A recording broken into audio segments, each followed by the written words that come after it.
అమ్మ నన్ను అల్లారు ముద్దుగా పెంచింది. నేనంటే ఎంత ముద్దో అంతకంత భయం కూడా ఉండేది అమ్మకి. ఎందుకంటే నేను ఎంత బుద్ధిగా ఉండేవాడినో అంత అల్లరివాడిని కూడా.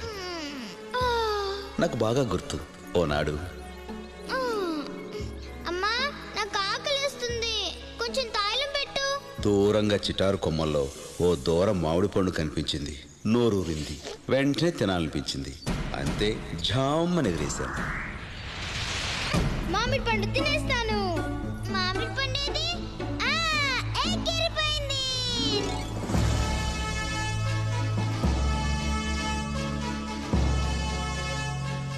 ఎక్కడికి ఎగురుతున్నాడు?